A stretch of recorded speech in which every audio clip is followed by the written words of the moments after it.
On one side stands a prince condemned by history, parading in the uniform of a Nazi paramilitary. On the other stands a princess, quietly cooking beans in a mobile home parked by a dusty American highway. This is the story of Princess Alexandra Victoria and the German royal marriage built on a carefully managed scandal. Why did a woman trade the world's most coveted crown for a homemade caravan? The year is 1887. The setting is the Grünholz estate, a sprawling, serene property in the northern reaches of Schleswig-Holstein. This was a landscape of deep forests and cold coastal winds, far removed from the frantic, militarized energy of the imperial capital in Berlin.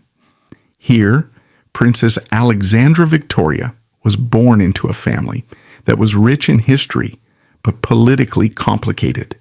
Her father was Duke Frederick Ferdinand, and her mother was Princess Caroline Matilda. To the modern observer, these are merely historical names, but in the intricate web of European royalty, they represented vital political capital. The territory of Schleswig-Holstein had been a point of bitter dispute, eventually annexed by the military might of Prussia just 2 decades earlier. The ruling Hohenzollern dynasty in Berlin, acutely aware of the need to unify their newly forged German Empire, understood the power of matrimonial diplomacy. Reconciling the powerful local families of the annexed territories with the central imperial crown was paramount. Alexandra Victoria was born directly into this geopolitical equation. She was not raised to seek personal fulfillment. She was carefully cultivated to be a bridge between old grievances and new imperial power. This expectation of duty was woven into the fabric of her daily life. Her childhood at Grünholz, while undoubtedly privileged, was defined by strict adherence to protocol, profound religious instruction, and the constant awareness that her future belonged to the state. Furthermore, her familial ties to the throne were exceptionally close. Her mother, Caroline Matilda, was the sister of Empress Augusta Victoria, the wife of Kaiser Wilhelm II. This made the young princess a niece to the German empress. She was growing up under the direct, assessing gaze of the most powerful woman in the empire. While Alexandra Victoria was being groomed in the quiet north, her future husband was fighting a desperate, invisible war within the walls of the Potsdam palaces. Prince August Wilhelm, born in the exact same year, was the 4th son of the Kaiser. The environment of the Hohenzollern court was suffocatingly masculine. Wilhelm II was a man driven by deep personal insecurities, compensating for a physical disability with an obsession for military pomp, rigid discipline, and aggressive posturing. He demanded that his sons reflect this hypermasculine ideal. However, Aui, as he was affectionately known, was entirely unsuited to this environment.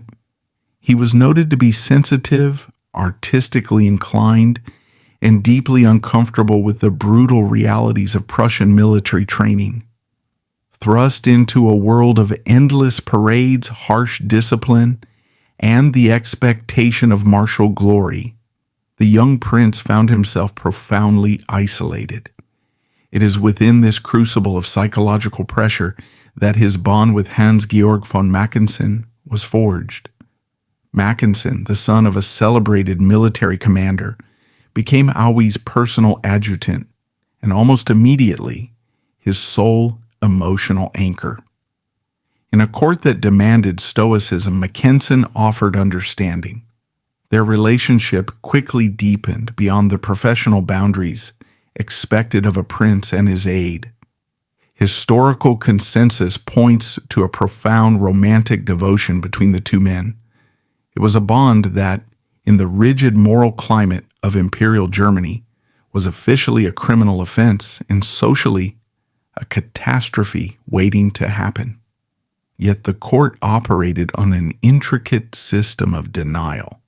Many historians suggest that the Kaiser and his inner circle were not entirely ignorant of Aui's true nature or his intense attachment to his adjutant.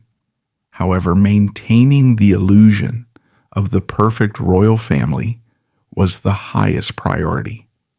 As long as Aui performed his public duties, wore his uniforms, and appeared at military reviews, his private life was quietly managed and deliberately ignored by the state apparatus.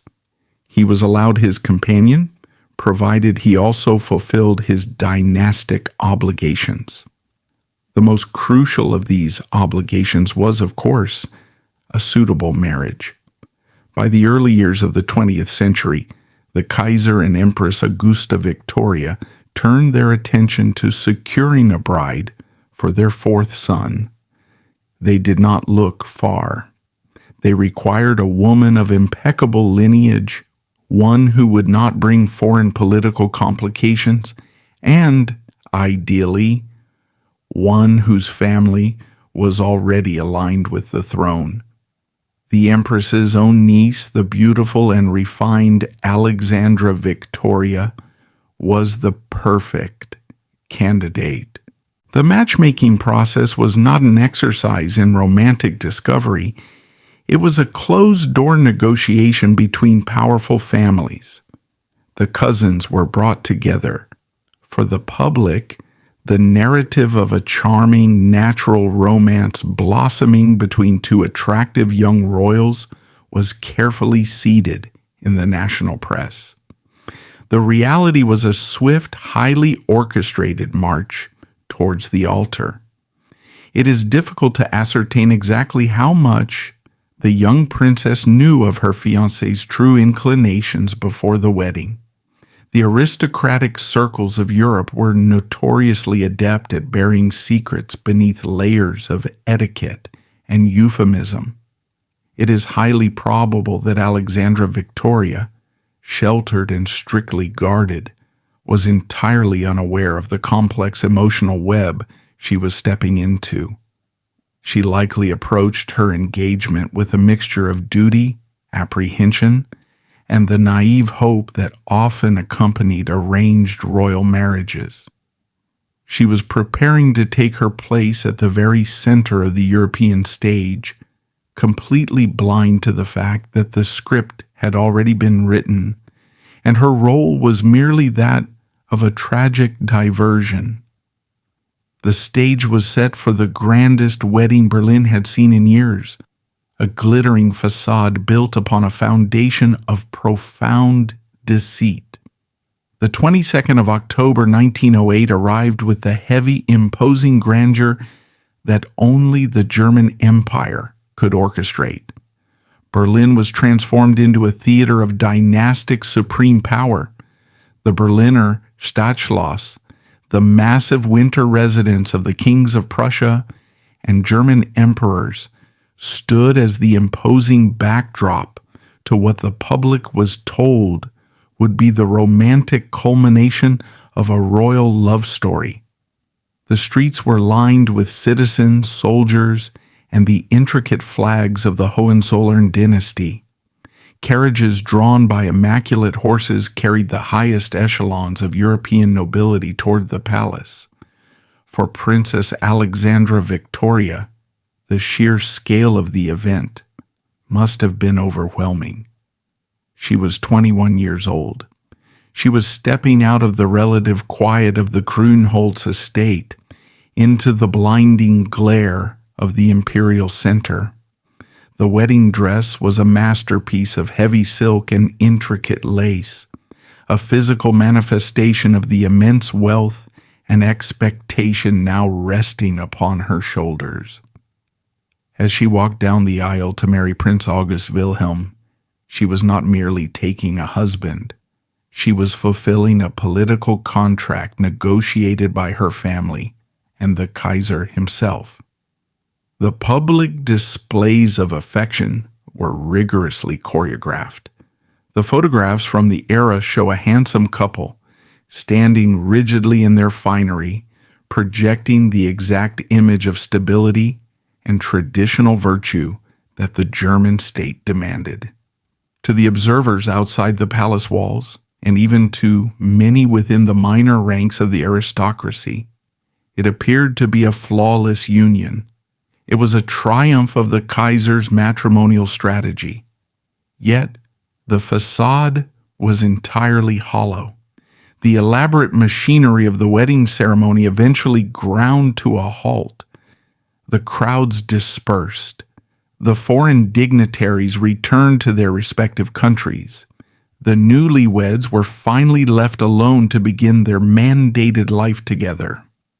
It was during these initial supposedly intimate days of the honeymoon that the catastrophic reality of her situation became undeniable.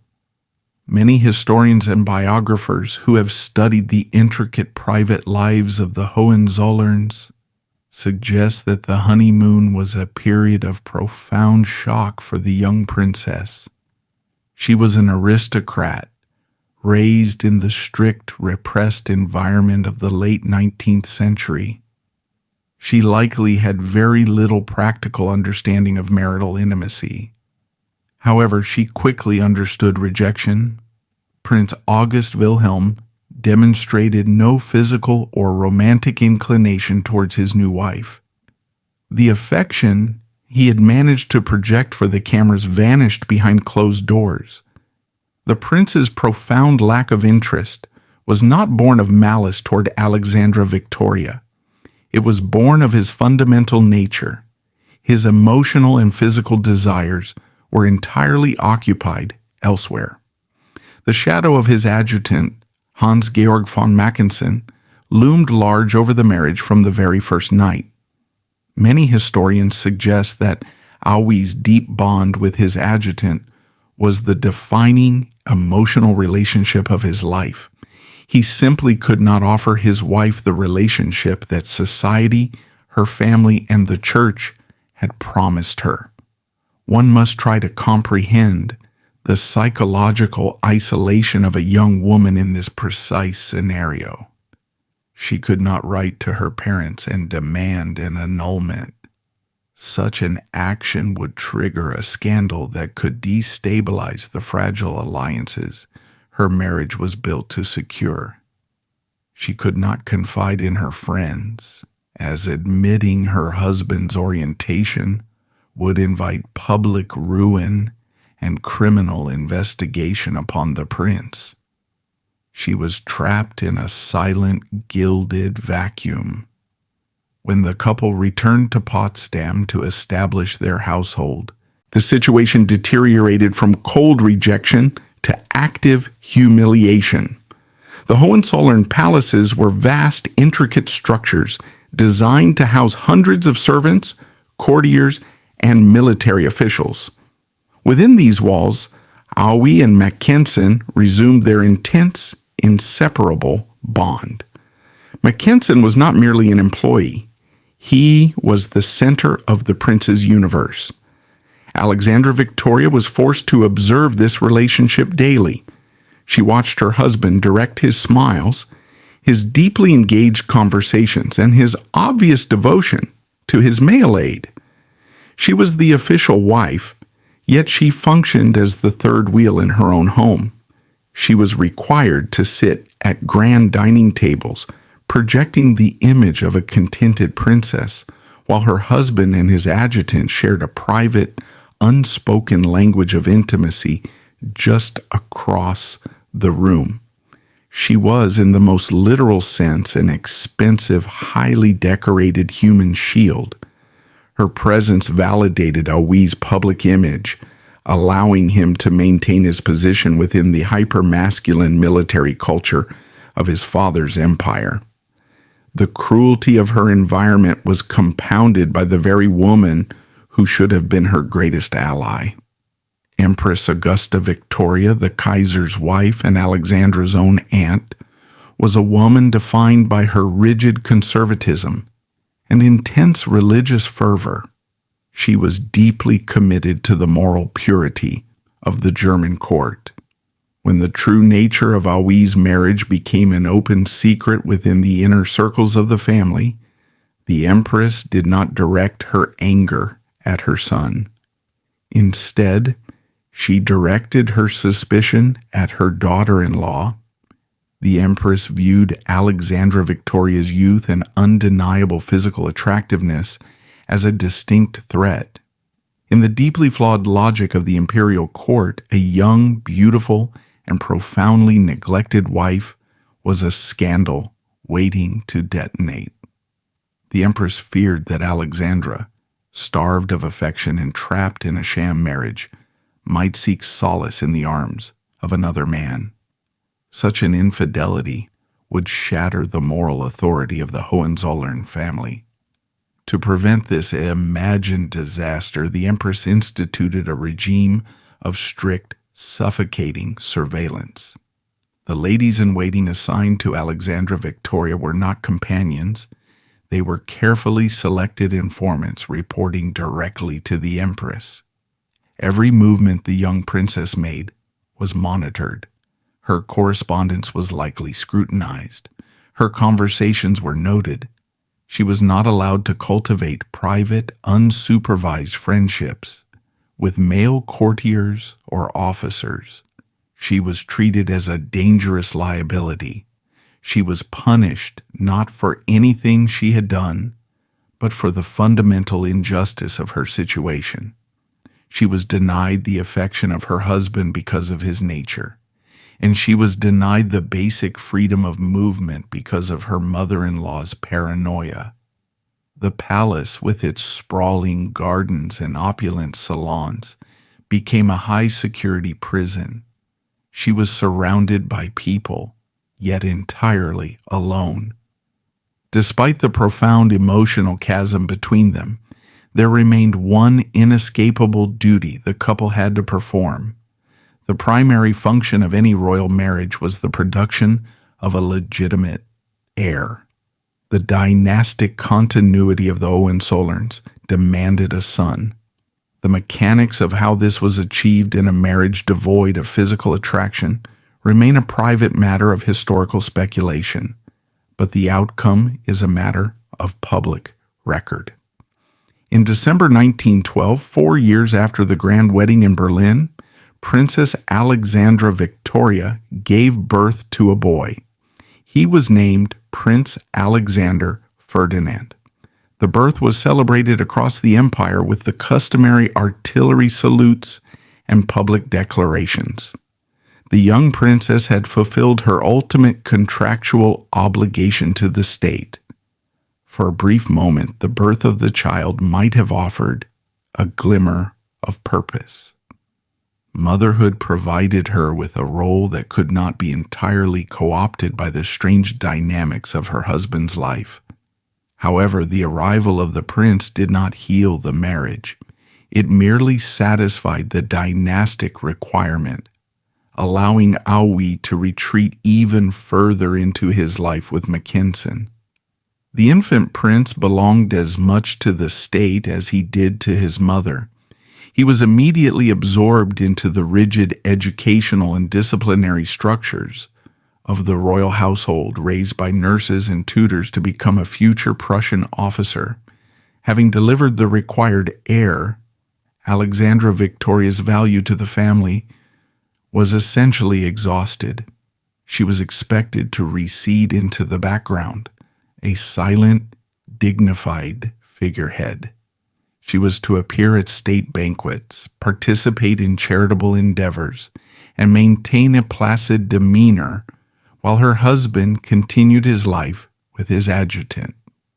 The years leading up to the outbreak of the First World War were a master class in endurance. She learned to navigate the treacherous currents of the court.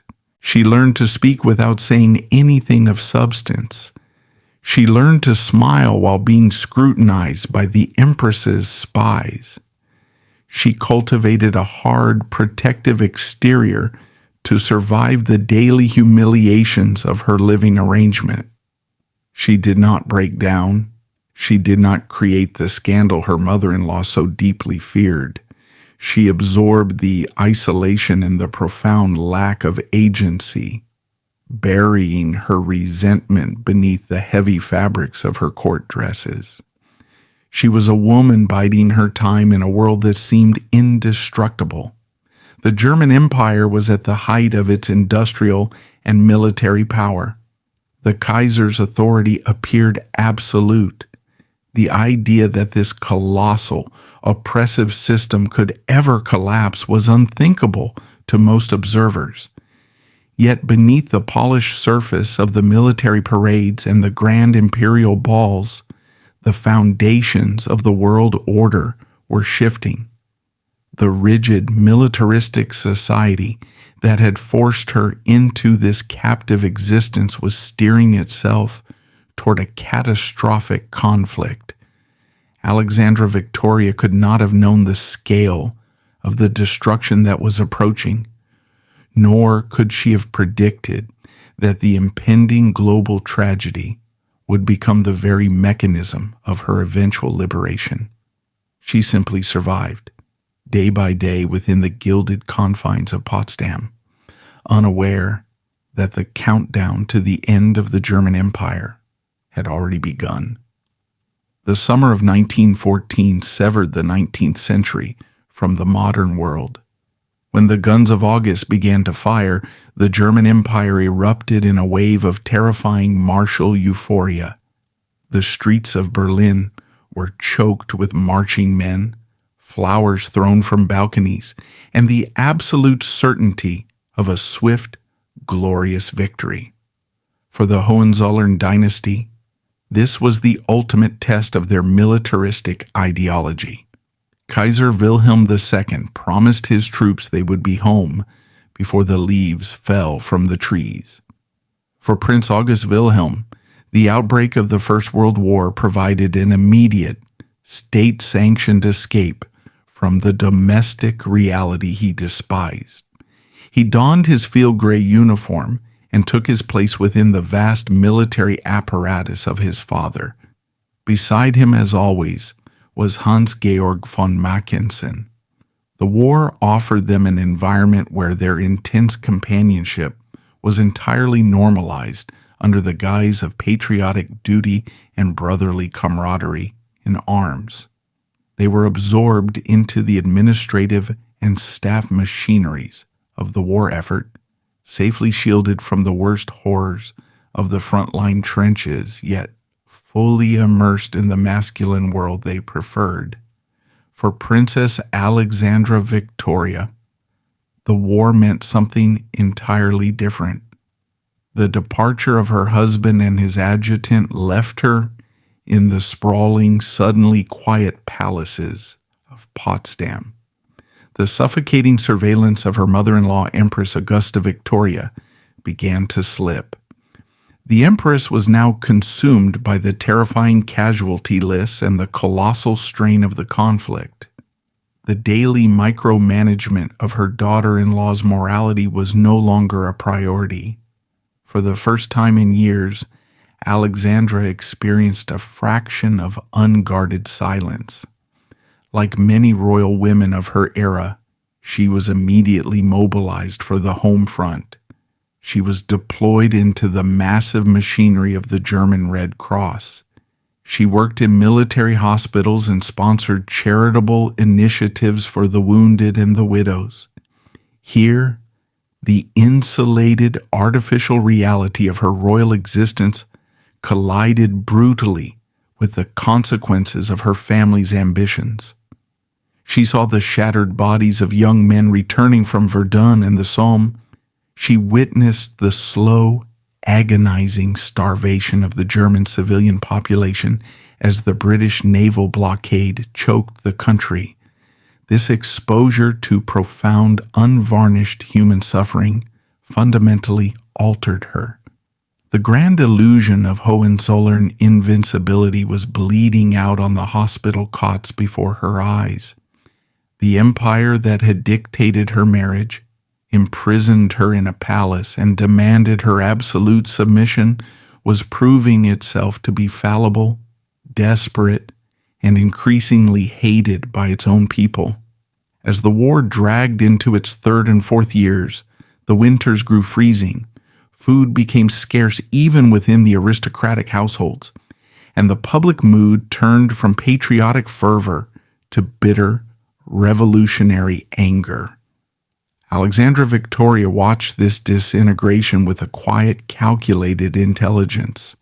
She realized that the immense, terrifying power structure that had trapped her was cracking. The authority of the Kaiser, once absolute, was dissolving into the mud of the Western Front. She did not panic as the social order began to fray. She waited. She understood that her personal liberation was intrinsically linked to the collapse of the imperial state. That collapse arrived with breathtaking speed in November 1918. The German Navy mutinied in Kiel. Workers and soldiers formed councils across the country. The revolution swept into Berlin, turning the once loyal capital into a battleground of competing ideologies. On the 9th of November, the unthinkable occurred. Kaiser Wilhelm II was forced to abdicate. He boarded a train and fled into exile in the Netherlands. The monarchy was abolished. The German Republic was proclaimed from a balcony of the Reichstag. In a matter of days, the entire universe of the Hohenzollerns was annihilated. They were stripped of their sovereign power, their military commands, and their absolute authority over the German people. The men of the family were shattered, paralyzed by the sudden loss of their identity and purpose. But for 31-year-old Alexandra Victoria, the fall of the empire was not a tragedy. It was the moment the lock on her cage finally snapped open. The mechanism of her oppression had always been the Kaiser's absolute veto. He had forbidden any discussion of divorce to protect the dynasty's image. Now, he was a disgraced exile chopping wood in a Dutch estate. The empress, who had deployed spies to monitor Alexandra's every move, was gone. The intimidating military court that shielded Aue and Mackensen no longer existed. The new reality was the Weimar Republic, a fragile democracy governed by civilian law. Alexandra did not hesitate. She did not cling to the ghosts of the fallen court or the empty titles of a defunct empire. She recognized her window of opportunity and she struck with surgical precision. She initiated divorce proceedings against Prince August Wilhelm. This was an act of unprecedented defiance. A woman who had been traded as a dynastic asset was now using the legal system of a new republic to dismantle a Hohenzollern prince. The case was brought before a civilian court in the city of Weimar. On the 16th of March 1920, the divorce was finalized. It was the very first royal divorce to occur in the wake of the German Revolution. The official court documents cited irreconcilable differences. This was the standard legal phrasing, Rex, wired by the era. But the true nature of those differences was not a secret. By hauling the emperor's son into a public court, she stripped away the final layers of aristocratic protection. The scandal exploded across the international press. Tabloids in Berlin and broadsheets in London eagerly devoured the story. The New York Times and other prominent American papers reported on the split, heavily implying the specific personal nature of the prince's incompatibilities. The open secret of Aue's homophilic tendencies and his lifelong devotion to Mackensen was suddenly a matter of public record and international gossip. The House of Hohenzollern, already humiliated by losing the greatest war in human history, was now subjected to the indignity of a highly public, sexually scandalous divorce. Alexandra had turned the tables entirely. The family that had used her to cover their shame was now exposed by her demand for freedom. However, this freedom carried a brutal, agonizing cost. The legal system of the era, even in a new republic, remained deeply patriarchal. The Hohenzollerns, though deposed, still wielded significant financial and legal influence behind closed doors. They were vindictive. If she wanted to walk away from the family, she had to leave everything behind. She was forced to surrender her royal privileges. She lost access to the vast wealth, the properties, and the comfortable allowances that usually cushioned the lives of the European aristocracy.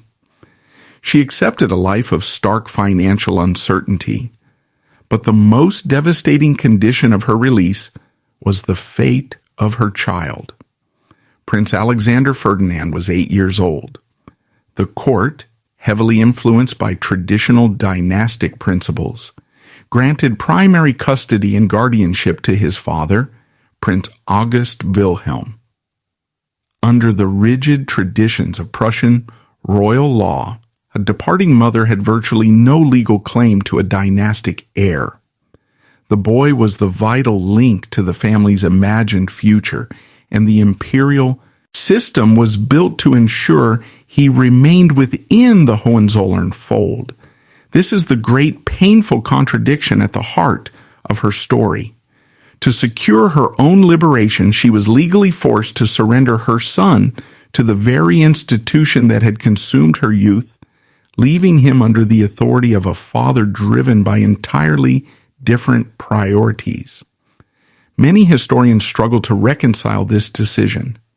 Was it an act of sheer survival, recognizing that she would be completely destroyed if she stayed? Or was it a tragic failure of maternal endurance?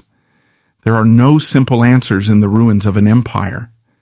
She was forced into an impossible corner. She chose autonomy over captivity. She walked out of the Weimar courtroom with her head held high, leaving the heavy gilded wreckage of the Hohenzollern dynasty behind her. She was entirely alone, stripped of her wealth and her child, but for the first time in her 33 years on earth, she belonged entirely to herself. She had survived the ultimate humiliation and weaponized it to secure her release. But the aristocratic world she had humiliated was not finished judging her. To prove that her rejection of their values was absolute, she knew she had to go further. She had to demonstrate that the bloodlines they worshipped were meaningless to her. She prepared to deliver a second, even more shocking blow to the remnants of the German nobility, an act that would prove she had not just left the royal family, but had abandoned their entire concept of human worth. To step away from a throne is one matter. To deliberately, publicly, and legally align oneself with the ordinary working class, immediately after discarding the highest aristocratic title in the land, is quite another. Alexandra Victoria had secured her physical and legal freedom from the Hohenzollern dynasty, but she understood that true liberation required a complete ideological break. She needed to demonstrate to the world, and perhaps to herself, that the intricate, suffocating system of royal bloodlines held absolutely no value. She achieved this not with a political manifesto, but with a marriage certificate. She retreated to the quiet familiarity of Grünholz, the Schleswig-Holstein estate of her childhood. Here, far from the malicious gossip of the Berlin salons, she began to reconstruct her life. She was a divorced woman in a society that still viewed such a status with deep suspicion, even in the relatively progressive atmosphere of the new Weimar Republic. Yet she did not live in hiding. She was cultivating a new circle of acquaintances, deliberately chosen from outside the rigid aristocratic spheres she had known. Among these new associations was a man named Arnold Ruhmann. He was a retired naval officer, holding the rank of Korvettenkapitän. He was a respected veteran of the recent war, a man who had commanded vessels and understood discipline. But crucially, he possessed no royal pedigree. He held no vast estates, no hereditary titles, and no connection to the imperial court. He lived on a modest military pension. By the standards of the Hohenzollern family, he was profoundly unremarkable. He was a commoner. To Alexandra Victoria, however, Ruhmen represented exactly what she had been denied for 12 years, an honest, straightforward, and entirely uncomplicated reality. He was a man grounded in the practical world, untethered to the toxic political machinations that had ruined her youth. Their relationship developed not in the grand ballrooms of palaces, but in the quiet reality of a post-war country trying to find its footing. On the 7th of January 1922, less than 2 years after her landmark divorce, she married Arnold Ruhmen. The ceremony at Grünholz was small, private, and utterly devoid of the crushing state pageantry that had defined her first wedding in 1908. There were no cheering crowds, no military parades, and no emperors dictating the guest list. It was simply a woman choosing a partner. The reactio, and from the remaining aristocratic circles of Europe, was predictably vitriolic. The Hohenzollerns, still nursing the profound humiliation of their lost empire and her public divorce, viewed this second marriage as a deliberate, calculated insult, and they were entirely correct. By choosing a naval officer over any of the available minor nobility, she was sending a clear, unavoidable message. She was stating unequivocally that the life of a common sailor was superior to the life of a Prussian prince. This act of social rebellion was infectious. The rigid walls of the German aristocracy, already fatally weakened by the revolution, began to crumble further under the weight of such public defections. Soon after her marriage, her former sister-in-law, Princess Sophia, followed suit, abandoning her royal status to marry an ordinary police officer. The once terrifying daughters-in-law of Kaiser Wilhelm II were now actively, enthusiastically marrying working-class men. The Grand Dynasty, which had once commanded the largest army on earth, was reduced to a subject of relentless public mockery. The newspapers of Europe eagerly documented these downgrades, turning the remnants of the imperial family into a running joke about their inability to maintain their own dignity, let alone an empire. Alexandra Victoria and Arnold Ruhmen attempted to build a quiet life together, but the shadow of her past was long, and the press remained fiercely interested in the fallen princess. She did not shy away from their questions. In fact, she used the media to deliver the final lethal blow to her former life. In late 1926, she granted an interview that was subsequently picked up by major international publications, including the New York Times on the 6th of November. When asked about her new, remarkably ordinary existence, she did not offer polite platitudes. She delivered a sentence of pure, distilled defiance. In accounts widely syndicated by the American press at the time, she was mostly quoted as stating that scrubbing floors as an avocation was infinitely preferable to sitting in the princely halls of Potsdam. Consider the profound weight of those words. Potsdam was the absolute apex of German military and royal glory. It was the Versailles of the North, built on the wealth of an empire, and here was a woman who had lived within its most exclusive chambers, who had eaten off its gold plates, declaring to the world that she would rather be on her hands and knees, engaged in hard, menial manual labor, than spend another minute in that environment. It was a devastatingly effective summary of her entire lived experience. It stripped away the romance of royalty and exposed it as a gilded, rotting cage. However, while she was successfully dismantling her personal ties to the past, the country around her was growing increasingly dangerous. The Weimar Republic in the mid-1920s was a fragile experiment constantly threatened by severe economic instability and violent political extremism. The trauma of the First World War had not healed. It had simply mutated. As Alexandra Victoria embraced her hard-won civilian life, she watched with growing horror as the very forces she despised began to reassert themselves under a new, even more terrifying banner. Her former husband, Prince August Wilhelm, found a new outlet for his hypermasculine, militaristic inclinations. He began aligning himself with the rising right-wing paramilitary groups.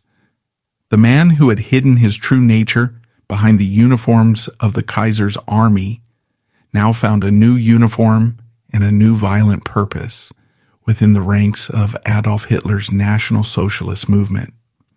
Many historians observe that Aue's embrace of Nazism was a desperate attempt to regain the rigid hierarchy and authority he had lost when the empire fell. He would eventually become a highly visible figure in the SA, actively using the Hohenzollern name to lend legitimacy to Hitler's brutal political ascent. For Alexandra, Tai, his was the final, unforgivable corruption of her homeland. She had survived the emotional abuse of the imperial court, but she refused to share a country with a rising tide of fascism, especially when it was being championed by the man who had caused her such profound personal suffering. The political climate of Germany was no longer just depressing, it was becoming actively toxic. She recognized the dark trajectory of the nation. She knew that the freedom she had fought so fiercely to secure in a Weimar courtroom would not survive under a totalitarian regime. She made a decision of absolute uncompromising finality. She would not wait for the situation to deteriorate further. She would not remain in Europe to watch the continent tear itself apart again. She decided to sever her last remaining physical ties to the old world entirely. In 1926, she and Arnold Ruhmann made their preparations. They did not pack grand trunks of remaining silver or royal heirlooms. They packed only what was strictly necessary. They secured passage on a steamship, the Westphalia, bound for the United States of America. As she stood on the deck of the ship, watching the coastline of Europe fade into the gray Atlantic distance, she was leaving behind more than just a geographic location. She was abandoning a continent that had treated her as property, a court that had imprisoned her, and a nation that was rapidly descending into madness. She was sailing toward complete anonymity. She possessed no royal mandate, no guaranteed income, and no clear future. She had only her husband, her own resilience, and a profound, untested talent for art. The daughter-in-law of the German emperor was willingly transforming herself into a working-class immigrant, heading toward the bustling, indifferent shores of New York City. The imperial chapter of her life was definitively closed. The era of the working artist was about to begin. The crossing of the Atlantic Ocean in 1926 was a physical and psychological severing. When Princess Alexandra Victoria and Arnold Ruhmann stood on the deck of the steamship Westphalia, the freezing winds of the ocean served as a stark barrier between the collapsing aristocratic world of Europe and the brutal egalitarian machinery of the United States. For a woman born into the highly insulated, fiercely protected environments of the Schleswig-Holstein estates and the Potsdam palaces, this journey was not a mere change of address. It was an intentional exile.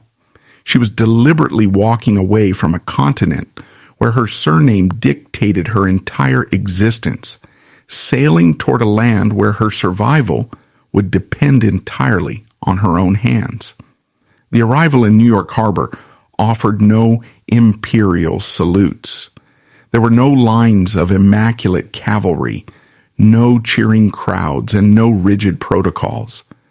There was only the overwhelming chaotic noise of the greatest industrial metropolis on earth. The skyline of New York in the late 1920s was a towering monument to commerce and ambition, a stark contrast to the horizontal classical grandeur of Berlin. For an immigrant arriving with limited funds and an obsolete title, the city was utterly indifferent. It did not care that she was the former daughter-in-law of Kaiser Wilhelm II. It only cared about what she could produce. This indifference was exactly what she sought. Upon clearing the immigration authorities, Alexandra Victoria and her husband did not seek out the high society enclaves of Fifth Avenue or the opulent hotels where deposed European royalty often gathered to mourn their lost empires. They moved directly into the dense working-class realities of the city. They secured a lease on a modest 3-room apartment in Greenwich Village. In the 1920s, Greenwich Village was the beating heart of American bohemian culture. It was a labyrinth of narrow streets, crowded tenements, and cheap studios, populated by writers, painters, political radicals, and newly arrived immigrants. It was loud, crowded, and unapologetically real. For Alexandra, the contrast to her previous life was absolute. In the Hohenzollern palaces, she had been surrounded by a small army of servants. She had never been required to prepare a meal, clean a floor, or concern herself with the mundane mechanics of daily survival. Her environment had been meticulously managed to shield her from friction, leaving her isolated and ultimately powerless. In her 3-room apartment on a New York side street, the friction of life was immediate and constant, and she embraced it entirely. The historical record, supported by numerous newspaper accounts from the era, details a woman who actively reveled in the physical labor of her own existence. She swept her own floors. She walked to the local markets to purchase her own groceries, calculating the cost of vegetables and bread. She cooked the meals she and Arnold ate. This was not a temporary novelty or a game of playing poor. It was a profound psychological reclamation. The physical acts of domestic labor, which the aristocracy viewed as degrading, became the foundation of her newfound autonomy. When reporters from the American press, fascinated by the presence of a genuine German princess living in a downtown walk-up, managed to speak with her, they found a woman devoid of self-pity. In widely syndicated interviews, she painted a picture of absolute contentment. She famously declared that she was sitting in a side street apartment in America, and she loved it. She noted with evident pleasure the simple freedom of walking into a local pharmacy and eating a sandwich at the soda fountain counter. In the grand dining halls of her youth, meals were oppressive state functions, governed by strict seating arrangements, silent footmen, and the suffocating presence of her mother-in-law's spies. At a New York soda fountain, sitting on a spinning stool amidst the noise of the city, she was entirely anonymous. She was accountable to no one but herself. She was experiencing the fundamental human right of ordinary existence, a right she had been denied since the day she was born. However, embracing an ordinary existence in a capitalist society requires currency. The modest military pension Arnold Rühmann received from Germany was insufficient to sustain them, particularly as the economic situation in Europe remained volatile. Alexandra Victoria understood that she could not merely exist. She had to work. She had to transform herself from a royal figurehead into an economic asset. She turned to the one practical skill she possessed, her art. Throughout her highly regimented youth, she had received training in drawing and painting. In the aristocratic world, this was considered a polite, harmless accomplishment for a young woman, a way to pass the idle hours between social engagements. In New York, it became the vital instrument of her survival. She established a rigorous daily routine, transforming a corner of their small apartment into a working studio. She focused primarily on portraiture and landscape painting. Her chosen mediums, pastels, watercolors, and chalk, required a steady hand, rapid execution, and a deep understanding of light and color. Unlike the heavy, slow-drying oil paints favored by classical academies, these mediums were immediate and unforgiving. They suited the urgent pace of her new life. The transition from a privileged amateur to a commercial artist was grueling. She had to learn the business of art. She had to hustle. She could no longer rely on courtiers to arrange her schedule or flatter her abilities.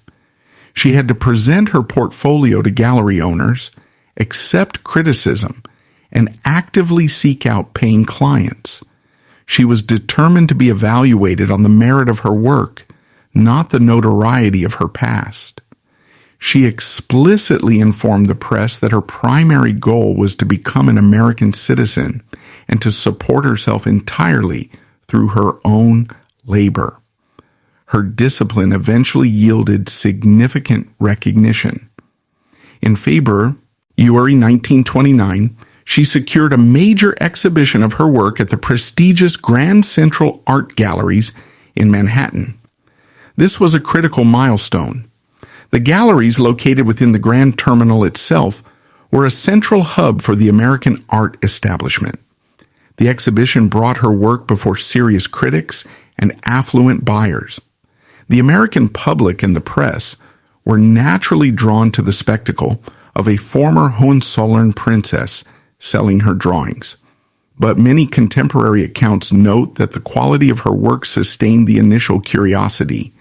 Her portraits demonstrated a sharp psychological insight, perhaps born of her years silently observing the masked faces of the German court.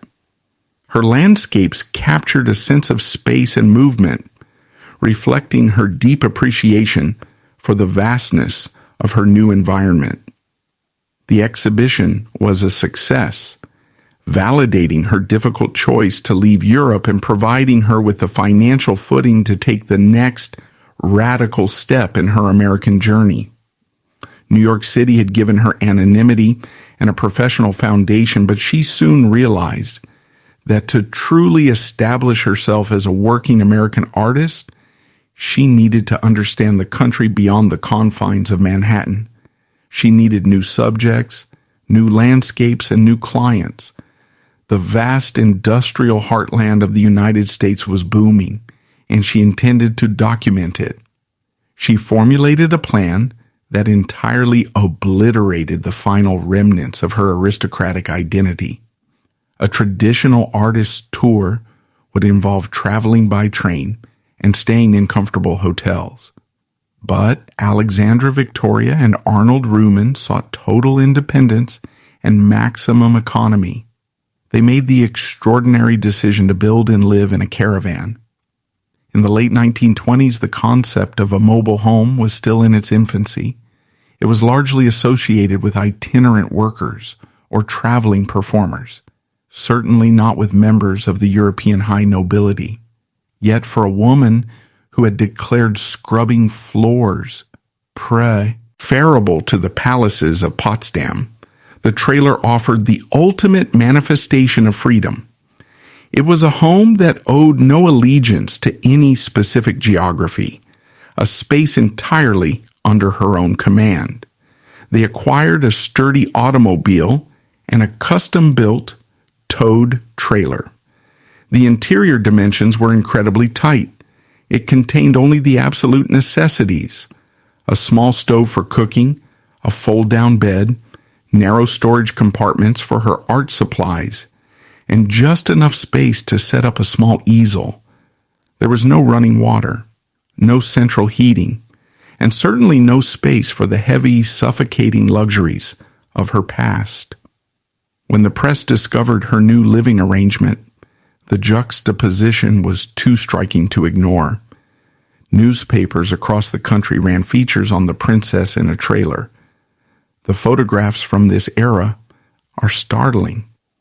They show a woman who had once worn diamonds and heavy silk standing beside a simple, box-like caravan on a dusty American roadside, wearing practical working clothes. She and Arnold hit the road, embarking on a grueling, extensive tour of the American Midwest. They drove through the sprawling, smoke-filled industrial centers of St. Louis, Cleveland, and Detroit. She set up her mobile studio wherever they parked.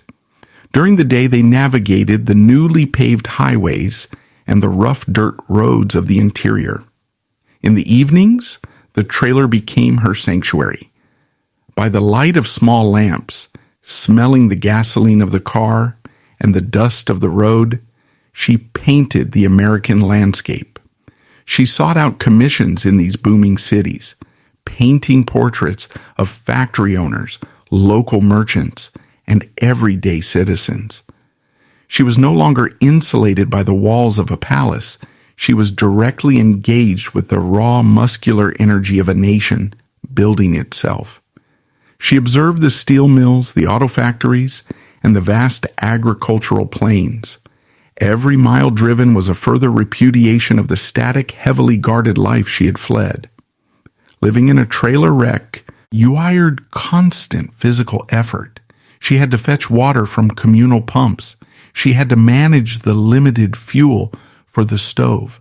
She had to secure the caravan against the harsh, unpredictable weather of the American plains. The physical toll was undeniable, but the psychological reward was absolute. She was the author of her own itinerary. If she disliked a location, she simply instructed Arnold to start the engine, and they moved on. This nomadic existence, while intensely liberating, also applied a heavy strain on her second marriage. The relentless proximity of the small trailer, the constant financial pressure of earning their living week to week, and the fundamental differences in their temperaments began to erode their relationship. Arnold Ruhmann had offered her a quiet escape from the German court, but the demanding, relentless reality of the American road was a different kind of crucible entirely. As the decade drew to a close, and the dark clouds of the Great Depression began to gather over the American economy, the princess who had traded a crown for a caravan was about to face yet another profound fracture in her hard-won independence. The American road is a relentless teacher. It strips away illusions with the brutal efficiency of a harsh wind.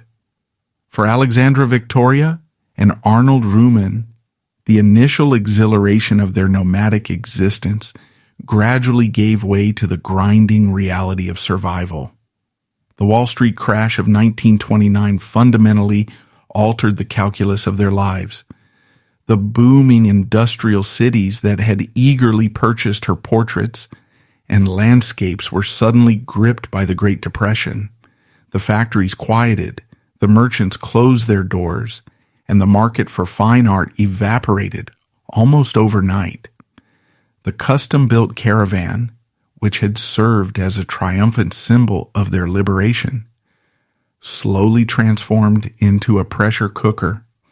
The physical confines of the trailer amplified every disagreement. When you are parked on the edge of a dust-blown mid-western highway worrying about the price of fuel and the next meal, the romance of poverty dissipates rapidly. Arnold Ruhmann had offered her a safe harbor from the toxic environment of the German court, but he was fundamentally a man of order and military routine. The chaotic, hand-to-mouth existence of a traveling artist in a collapsing economy placed an unbearable strain on their partnership. In 1933, the fractures became permanent. The couple quietly divorced. Alexandra was 46 years old. She was thousands of miles from the land of her birth, entirely divorced from the protection of her family, and now legally severed from the man who had accompanied her into exile. She was completely, profoundly alone in a country ravaged by economic despair. In 1933, as she stood alone on the American plains, a darker parallel unfolded across the Atlantic. The year 1933 was a dark watershed for Germany. It was the year Adolf Hitler became chancellor. While Alexandra was standing alone on the American plains, learning to navigate her independence without a husband, her first husband was experiencing a terrifying resurgence of power. Prince August Wilhelm had entirely bound his fate to the National Socialist machine. Aui was no longer the marginalized, humiliated prince of the imperial court. He had found a new uniform and a new, rigid hierarchy that welcomed his devotion. He was marching through the streets of Berlin in the brown shirt of an SA Obergruppenführer. He was delivering impassioned speeches using the ancient, respected name of Hohenzollern to convince the conservative German establishment to embrace a totalitarian regime. Many historians observe a dark psychological continuity in his choices. Having spent his youth desperately seeking the approval of a militaristic authoritarian father in Kaiser Wilhelm II, Aui had simply transferred that desperate devotion to another dictator. He surrendered his moral compass for a place on the podium. The contrast in the two former spouses is absolute. One was a prince who actively championed a system designed to strip millions of their humanity in exchange for a shallow, violent illusion of glory. The other was a princess who had voluntarily stripped herself of every privilege to retain her own humanity. She was poor. She was living out of a suitcase and a trailer, but her conscience was entirely her own. She was not a prisoner, and she was certainly no one's pawn. Alexandra did not break after her second divorce. She did not send frantic cables to Europe begging for an allowance. She maintained her grip on her life. She continued to paint, adapting her style and her business to the harsh realities of the 1930s. She proved that her declaration about the dignity of hard labor was not a mere philosophical posture. It was the defining architecture of her character.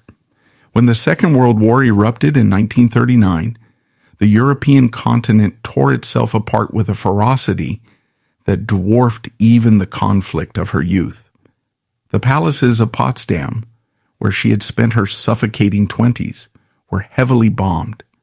The grand imperial legacy was reduced to shattered stone and ash. Through the devastating years of the conflict, Alexandra's exact movements in America remain largely undocumented, a testament to her successful assimilation into ordinary private life. But she survived the storm. When the guns finally fell silent, the Hohenzollern dynasty faced its final absolute reckoning. Prince August Wilhelm was arrested by the United States Army. The man who had once enjoyed the absolute protection of the emperor was paraded before tribunals, condemned for his active role in the Nazi apparatus, and sentenced to a harsh labor camp. His health broke, and he died shortly after his release in 1949, a disgraced and broken man. His adjutants, his uniforms, and his authoritarian protectors could not save him from the consequences of his choices. It was in the aftermath of this total destruction that Alexandra Victoria made the decision to return to Europe. She crossed the Atlantic once more, returning to a Germany that was unrecognizable. It was a landscape of rubble occupied by foreign armies and exhausted by its own brutality. But she did not return to reclaim lost property. She did not seek out the surviving remnants of the nobility to mourn the past. She returned entirely on her own terms. She settled near Wiesbaden, not far from the Rhine. She did not rent a villa or seek government assistance. True to the fiercely independent code she had forged in America, she acquired another caravan. In her 60s, this former daughter-in-law of the German emperor parked her trailer near the village of Luisenlund. Her life in post-war Germany was a masterclass in quiet dignity.